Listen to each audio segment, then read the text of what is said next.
Hello guys, we are back with our next lecture. In this lecture, let us start with arrays guys. So from now on, you'll be getting a clear idea on each and every topic guys, because till now we just gone through introduction where I introduced all the terminology like arrays, linked list, graphs, trees and all those things. I just told you the terminology, but I never explained you the things, right? Yes. So now let us understand about arrays in detail guys. So I'll be giving you a clear 100% clear idea on this arrays, okay? Yes. Okay, so basically what are arrays? So first let us go through the definitions, then I'll be explaining you on a rough paper like how the whole thing will work, okay? Yes, so arrays. An array is a collection of items stored, that is nothing but similar data types at continuous memory locations. So similar data type means all are same type. So basically if it is an integer array, so all the things which are inside that array are integers. Similarly, if the array is of character array, so inside all the things are characters and they are continuous memory locations, so one after the other. Okay, so let us take a small example guys, okay? Yes. So let us assume that you want to store the numbers of 1, 2, 3 in an array, okay? Yes. So at this time, what you will take guys, so you will request, so let us not go into programmatical knowledge, so let us understand the back end thing like how exactly it will work, okay? Yes. So whenever you want to store these three values, okay, so in the memory, so assume that this is your memory guys, okay? Okay, so this is your memory, so it might be secondary memory, main memory, any memory, okay? Yes. So in that memory you will be having various spots, right? So it is a linear type of structure, right? Yes. So you will be having in this way, okay? So the first cell is address 2000, the second cell, so 200, 201, 202, 203. So in this way we are having continuous slots, right? So linearly, okay? So among these all slots, you need to store these three values, right? Yes. Okay, so each and every int value, assume it takes 2 bytes guys, okay? So here 201, 202, so basically each and every slot, assume we divided it into 1 byte, okay? Yes. So at this moment, so how many bytes do you need guys? So we are having 1, 2, 3, 3 elements and 2 bytes, so in total you need 6 bytes, right? Yes. So assume that you got a slot in this way, 6 bytes, okay? So it is in this way, right? Yes. So 1, 2, 3, 4, 5, so 1, 2, 3, 4, 5, 6, okay? Yes. So this is a 2000, 200, 201, 202, 203, 204, 205, okay? Yes. So you got these slots, right? Yes. So once you got those slots, you will be converting it into a 2 byte array. So basically it is a 2 bytes, right? Yes. So now let us convert it. So basically it will be 200 and 201 is also inside this only, okay? Similarly 202 and 204, okay? Yes. So now you can store 3 values, right? So 1, 2, 3. So in this way, in the memory you will store the values guys. Got it? Yes. So with integer values, it's a bit complex, but let us understand again with the same example. Let us take again with a character guys. So basically the advantage with the characters is it takes exactly 1 byte, so there is no confusion of these conversions and all those things, okay? Yes. So once you request for a size, so basically what is a declaration guys, okay? So just give me a second, okay? So you will be declaring in this way, right? So int a of 3 is equals to a, b and C. So in program you will be writing in this way, right? Yes. So once you write this, so first thing that it will do is, so it will check in memory whether there are any 3 continuous empty slots, okay? So let me draw a memory again, okay? So I'll be drawing it in this way only guys, okay? Yes. So assume that this slot is filled, this slot is filled and this slot is filled, okay? Similarly this is also filled, this is also filled and this is also filled, okay? Yes. So there are some values assumed in that way in memory, okay? Yes. So once you define a int a is equals to 3, so it will go and check for 3 empty slots continuously. So here it got 1 slot, but the next slot is filled, so it will skip those things. It will check here, it will check here. So again this slot is fixed, so again it will skip. Here it is empty, here it is empty and here it is empty. So it got 3 continuous slots, right? Yes. So once it got 3 continuous slots, it will substitute the values A, B, C there. Okay, so the array representation you can write it in this way guys. So A, B, C. So instead of drawing these memories and everything, so we'll be drawing in simple words in this way. We'll be giving the indexes as 0, 1 and 2. So remember guys, so the index will always start from 0. in most of the programming languages like C, C++ and everywhere. So if in examination, if he changes this to 1, he will intimate you guys. So without informing you, he will not change it. Okay, so don't worry about it. Okay, yes. So here we are having three variables, right? Yes. So we got 3 slots. So basically assume that this is 200, 201, 202, 203, 204, 205, 206, 207, 208. So this address location is 208, this address location is 209, this address location is 210. So in this way, the memory will be allocated for a particular int, guys. Okay, you got an idea, right? Some basic idea. So in memory, firstly based on your indexes, so it will check where the continuous slot is there. So this checking of continuous slot is nothing but the continuous memory location, I told you, right? Yes. And similar data type is nothing but it will allow only a single type of data. So here everything is int, here everything is character. So in that way it will allow, guys. Got it? You got some idea, right? Some basic idea about how it is storing indirectly. Okay, yes. So let us continue. Okay, so using index or base values, we can get any element of the array. Okay, so assume that you successfully stored ABC values at these addresses. Okay, so once you want the value C or the second or the third element, okay, so at that time what you will do is, so A of, okay, so A of 2, you will get the value C, guys, output. So in this way, using this indexes, so these things are indexes, guys, the below ones. These are the values and these are the addresses, guys. Got it? Yes.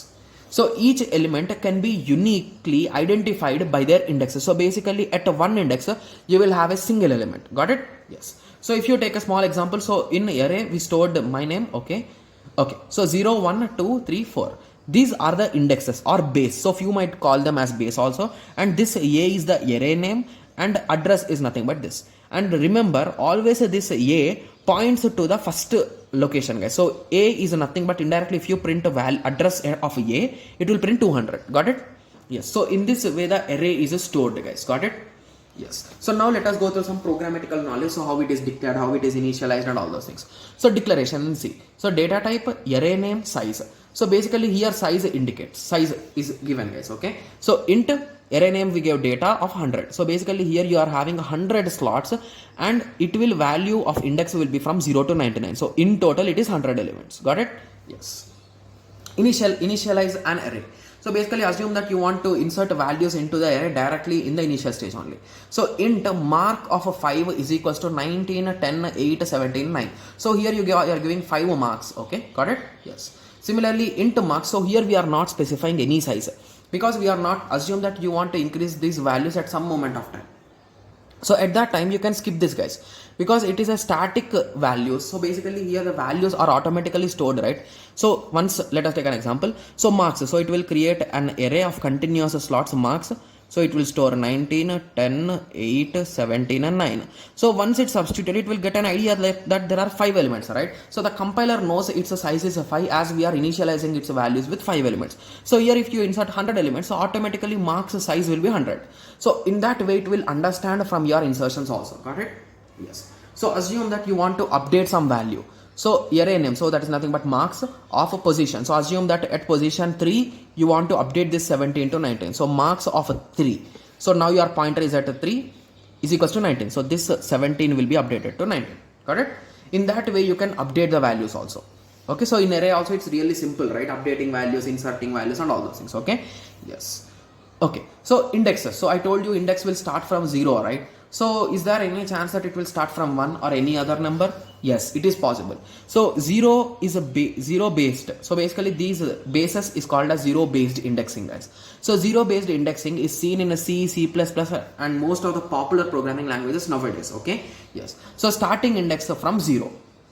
Okay, similarly in COBOL or Photon, the starting index will be 1. Okay, similarly in Pascal, the starting index will be n. So based on these starting indexes, only we will work on the arrays, guys. So to know the size, so if it is starting from 1, so if the values are from 1 to 100, so in total how many values are there, guys? 100 values. Got it? Yes. So based on this only it will change. So basically if it is given from 0 to 100, it is 101 value. So that's the reason why always the indexes will also plays a major role. Got it?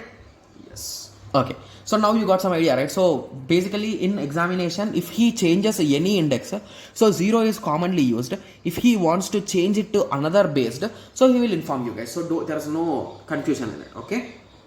Yes. So now you got some basic idea about the concept of arrays, right? So how they are stored, how exactly and why it is called as continuous memory allocations, and why similar data types and all those things, right? Yes. So till now you got some basic idea. So now let us go through the concepts on which you can expect questions in your examination. Okay. So this is what is important for us, right? Yes. Okay. So let us go through the first topic, that is nothing but size of array, guys. So I told you the array is having that many number of elements and okay. So now we need to know the size of array, right? Yes. So basically assume that there is an array of 10 elements. Okay. And each of them is a character. So what is the size of the array? So that is the question. Okay. So these kind of questions you can expect, guys. Okay. Yes. Okay, so basically size of an array. So before going into size of array, you first need to know the number of items, guys. So how many number of elements are there inside? Okay, so if an array is given to you, so how to find the number of elements inside? Okay, so there is a simple trick for it, or a simple formula you can say. Okay, so the formula will look in this way, guys. So basically assume that there is an array. Okay, so A, B, C, D, E, F. So assume that till here only. Okay, so A, B, C, D, E, F, G. Okay, G. Okay, yes. So assume that we are having some elements. So let us don't count them. Okay, so we given the indexes, right? Yes. So once the indexes are given, so with the help of these indexes only, you can find the total count, guys. So your question will be how? So the formula is number of elements is equals to, okay, upper bound minus lower bound plus 1. So if you will be saying that, okay, so can we do it without the formulas? Is there any understanding, easy understanding? Yes, there is easy understanding. So instead of remembering the formula, just from the array only you can say, guys. So the array index is a 6, right? The maximum index. So write it down. So what is the least index? Minus that one plus 1. So this is the formula, that is nothing but upper bound minus lower bound plus 1. So how many elements are there? So indirectly we are having 7 elements. So you can count 1, 2, 3, 4, 5, 6 and 7. So once you got the count of the items or count of the variables, okay, inside an array. So to find the size, so what is the formula, guys? So it is nothing but number of elements, okay, into size of each element, right? So if each element's size is 1 byte, so in total we need 7 bytes to store this array. So you can expect a question like this, but this is really rare, guys. Okay, yes. So now you got an idea, right? So here I have just wrote that only in a clear way. So number of elements is equals to upper bound minus lower bound plus 1. So lower bound is nothing but first element index, upper bound is nothing but last element index. So here I took a small example. Okay, so upper bound minus lower bound, so that's nothing but 9 minus 0 plus 1. So that is in total we are having a 10 elements. Okay, and these are all our characters, right? So for character it is 1 byte, guys. Each character will take 1 byte of storage. Okay, so 10 into 1 byte is nothing but, so we got 10 bytes. Okay, yes. So so basically int size will be 2 bytes, float is a 4 bytes, char is a 1 byte, guys. So in examination, if he wants to change any values, like for int, if he wants to give 4 bytes, he will intimate you. So if he is not intimating anything, you can take these 3 default values, guys. Got it? Yes. So now you got some idea about how you can calculate the size of an array, right? Yes. So in this lecture, we discussed the introduction of array, its declarations and all those things. And we then discussed about the size of array. Okay. So in the next lecture, let us discuss about the address of some nth element. So basically in an array, he will say you what is the base address. Okay, and he will say you what is the weight of each element, and he will ask some x or kth element location. So exactly at what address it is there. So these questions are most popular, guys. Okay, so we'll be discussing about them in the next lecture, guys, like how they are calculated and how they are solved. Okay, yes. So let us meet in the next lecture. Thank you. Thanks for watching. Like, share and subscribe for more awesome videos like this. Thank you.